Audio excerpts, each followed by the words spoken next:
This is how to find XAUUSD on TradingView. That is, if you want to find your gold chart. So what you're going to do is I'm going to show you how to find it easily. Even after you close your chart, you can view it again easily without searching it again. So what you're going to do is click on this watch list at the top right corner. After you click on it, click on this plus icon, then search for XAUUSD. After you search for it, to select the broker I prefer Honda, then click on plus. After you click on plus, the XAUUSD will automatically add to your watch list.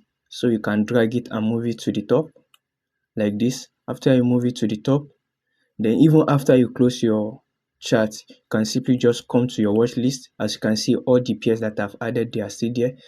Click on them. For example, like NAS 100, you can easily get access to it again. If you want to remove this interface, just click on this again and you can view your gold chart clearly, as you can see. And that is it. Hope this was helpful. Can you like and subscribe?